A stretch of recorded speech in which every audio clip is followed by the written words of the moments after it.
Oke, Assalamualaikum warahmatullahi wabarakatuh. Selamat jumpa mahasiswa fisika dimanapun Anda berada. Pada topik kali ini, pada sesi kali ini kita akan mengangkat topik solusi deret dari persamaan diferensial. Jadi persamaan diferensial yang ditinjau adalah persamaan diferensial biasa. Adapun apa saja yang akan kita pelajari? Yang pertama adalah deret pangkat, kemudian solusi persamaan diferensial dengan metode deret. Adapun capaian pembelajaran yang diharapkan nanti Anda capai setelah mengikuti sesi ini yaitu mampu memahami dan menguasai materi PDB tak homogen. Kemudian mampu menyelesaikan tugas solusi deret dari PDB tak homogen secara mandiri menggunakan metode koefisien tak tentu. Kemudian mampu bekerja sama dalam kelompok untuk menyelesaikan soal PDB tak homogen menggunakan metode koefisien tak tentu. Metode deret dengan koefisien deretnya tak tentu ya, jadi belum ada kondisi-kondisi batas yang diterapkan. Oke, kita masuk langsung ke deret pangkat. Jadi deret pangkat itu adalah deret yang suku-sukunya berupa variabel, di mana dinyatakan sebagai fx sama dengan A0 plus A1 X min A plus A2 X min A pangkat 2 dan seterusnya sampai dengan AN X min A pangkat N. Di mana A0, A1, A2 sampai dengan AN ini adalah suatu koefisien dari deret dan A-nya ini adalah suatu konstanta. Lantas apa syarat sebuah fungsi itu dapat dideretkan?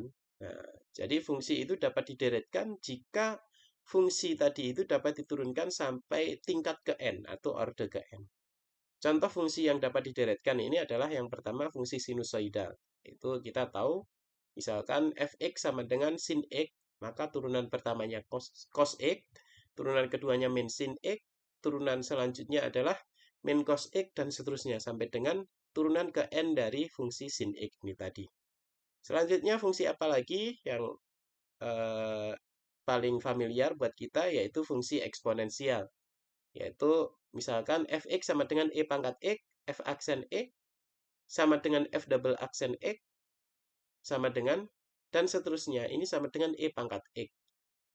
Kemudian fungsi pangkat rasional atau real ya. Di sini fx sama dengan 1 plus x pangkat c.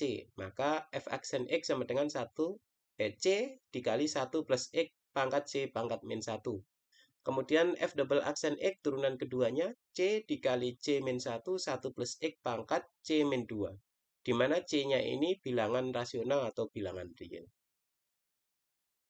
Lanjut kita masuk ke solusi PD dengan metode deret. Diberikan sebuah persamaan diferensial orde kedua, misalkan di sini y double aksen plus py aksen plus ky sama dengan fx. Di mana p dan q ini adalah suatu konstanta, gitu ya. Untuk menyelesaikan persamaan diferensial dengan P dan Q bukan suatu tetapan, tetapi merupakan variabel seperti P-nya itu fungsi X, misalkan X kuadrat, dan Q X-nya ini adalah 1 per X. Maka digunakan metode deret.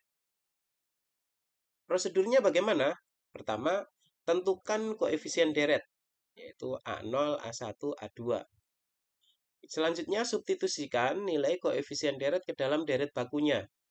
Yaitu asumsikan misalkan deret bakunya tadi fx sama dengan sigma an x min a pangkat n. Kalau ketika kita ekspansi, maka diperoleh a0 plus a1 x min a pangkat 1 plus a2 x min a pangkat 2 dan seterusnya sampai dengan an x min a pangkat n. Selanjutnya untuk menentukan a0, substitusikan nilai x sama dengan a. Sehingga suku-suku yang mengandung A ini akan sama dengan 0. Sehingga didapatkan FA, yaitu F di X sama dengan A ini sama dengan A0. Jika dan hanya jika A0-nya itu sama dengan FA. Jadi ya, karena suku dari deret ini selain A0 itu akan sama dengan 0. Karena konstanta berapapun ketika dikalikan 0, maka akan sama dengan 0. Selanjutnya menentukan A1, yaitu dengan cara menurunkan fx, yaitu deret yang kita asumsikan sebagai sebuah solusi tadi itu, kita turunkan sekali.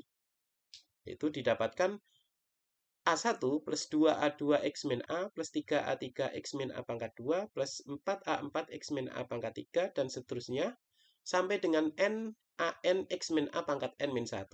Selanjutnya kita substitusikan lagi nilai X-nya itu sama dengan A. Maka didapatkan F aksen X. Didapatkan konstanta ya, A1 ya. F aksen A ini sama dengan A1. Jika dan hanya jika A1-nya ini sama dengan F aksen A. Selanjutnya menentukan A2, maka kita turunkan Fx-nya tadi itu 2 kali. Maka turunan kedua dari Fx ini adalah sama dengan turunan pertama dari F aksen X. Maka diperoleh 2A2 plus 3 kali 2A3 X min A plus 4 kali 3 A4 X min A pangkat 2 dan seterusnya. Selanjutnya kita substitusikan nilai X sama dengan A ke dalam F double aksen X. Maka diperoleh F double aksen A di X sama dengan A ini sama dengan 2A2. Maka A2 ini sama dengan F double aksen A per 2 faktorial. Dengan demikian, langkah di atas ini tadi dapat kita lanjutkan sampai dengan orde ke N untuk menentukan koefisien dari deret ke N. Maka diperoleh A3 sama dengan F triple aksen A per 3 faktorial. Ini triple aksen menunjukkan turunan ketiga. Untuk kemudahan notasi kita pakai notasi angka aja ya. Jadi A4 sama dengan F4A, artinya turunan keempat di X sama dengan A per 4 faktorial. AN maka F NA yaitu F turunan ke N dari F dibagi dengan N faktorial. Selanjutnya kita substitusikan koefisien deret ke dalam Fx, maka didapatkan Fx ini sama dengan Fa plus F aksen A X min A plus F double aksen A per 2 faktorial X min A kuadrat dan seterusnya sampai dengan Fna per N faktorial X min A pangkat N. Maka deret di atas ini disebut sebagai deret Taylor di sekitar titik X sama dengan A. Jadi, jika A ini sama dengan 0, maka deret ini tadi, solusi dari persamaan diferensial di atas tadi itu disebut sebagai deret Maclaurin. Maka dituliskan sebagai Fx sama dengan F0, yaitu di X sama dengan 0, plus F aksen 0 per 1 faktorial, dikali dengan X, plus F double aksen 0 per 2 faktorial X pangkat 2, dan seterusnya sampai dengan Fn0 per N faktorial X pangkat N. Maka, ini kita ambil contoh, uraikan Fx sama dengan cos X ke dalam deret Taylor di X sama dengan A, yaitu di mana A-nya sama dengan pi per 2. Maka Fx sama dengan cos X, Fp per 2 sama dengan 0, karena cos 90 sama dengan 0. Selanjutnya F aksen X sama dengan min sin X, maka F aksen pi per 2 sama dengan min sin pi per 2. Sin pi per 2 adalah 1, maka min 1 di sini. Selanjutnya F double aksen sama dengan min cos X, maka didapatkan F double aksen sama dengan F double aksen pi per 2 sama dengan min cos dari 90 tetap 0. Selanjutnya turunan ketiganya sin X dimasukkan 1. Turunan keempatnya cos X diperoleh 0. Kemudian turunan kelimanya min sin X diperoleh min 1. Maka fungsi Fx cos X ini dapat dideretkan di sekitar X sama dengan pi per 2 sebagai Fx sama dengan cos X. Ini sama dengan Fp per 2 plus F aksen pi per 2 X min pi per 2 plus F double aksen pi per 2 faktorial X min pi per 2 pangkat 2. Maka kita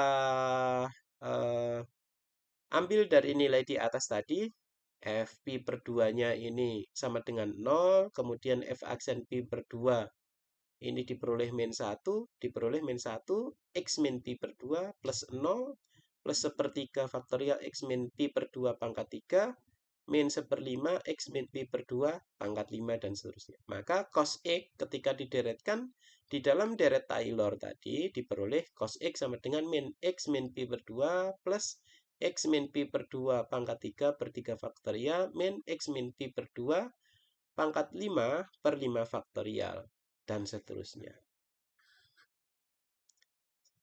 Ada contoh berikutnya yaitu uraikan fungsi f(x) yaitu cos x ke dalam deret Maclaurin di sekitar titik A sama dengan 0. Maka F0 ini sama dengan cos 0 sama dengan 1, F aksen 0 sama dengan min sin 0, 0, F double aksen 0 turunan keduanya, turunan min sin 0 adalah min cos 0, maka min 1, F triple aksen 0 sama dengan sin 0 sama dengan 0, dan seterusnya.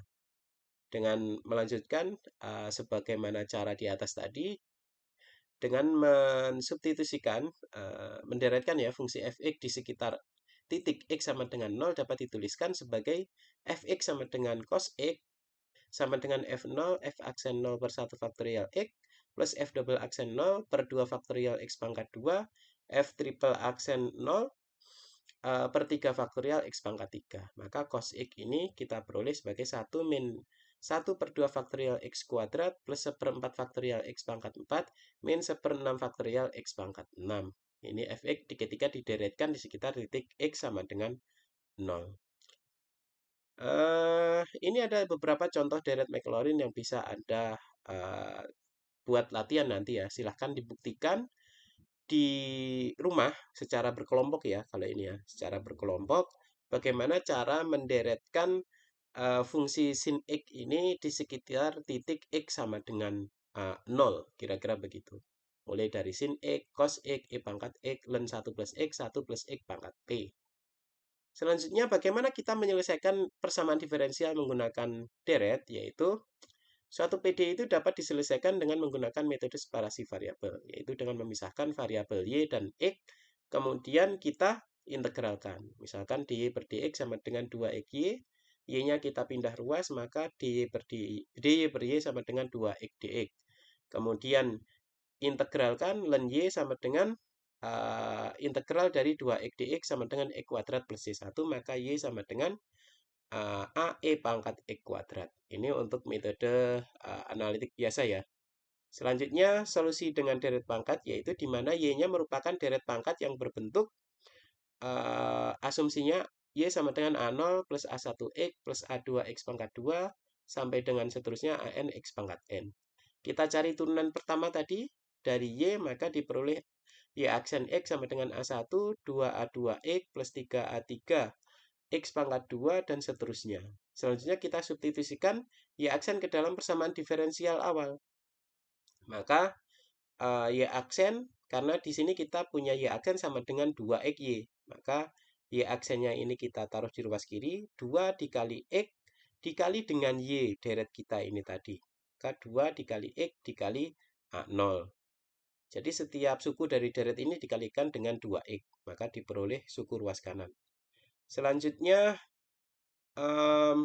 deret pada ruas kiri ini adalah sama dengan deret pada ruas kanan. Kita menyamakan koefisien dari kedua deret di kedua ruas ini ya.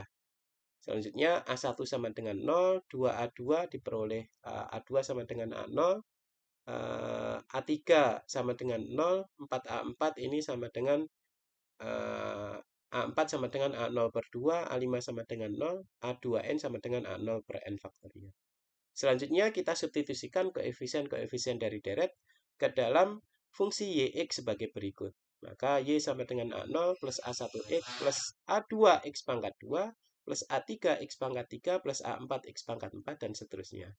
Maka kita bisa masukkan atau kita bisa faktorisasikan, A0-nya kita keluarkan, diperoleh seperti ini.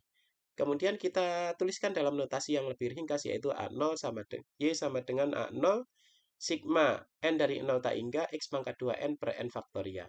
Maka y sama dengan A0 x pangkat e pangkat x kuadrat. Ini sama dengan solusi dari analitik tadi, integral biasa, yaitu y sama dengan a e pangkat x kuadrat. Oke ya, jadi itu. Selanjutnya ini untuk solusi persamaan diferensial order kedua sama dengan atas tadi. Anda bisa mengerjakan soal latihan ini secara mandiri di rumah. Nanti tolong jawaban diupload ke e-learning. Terima kasih.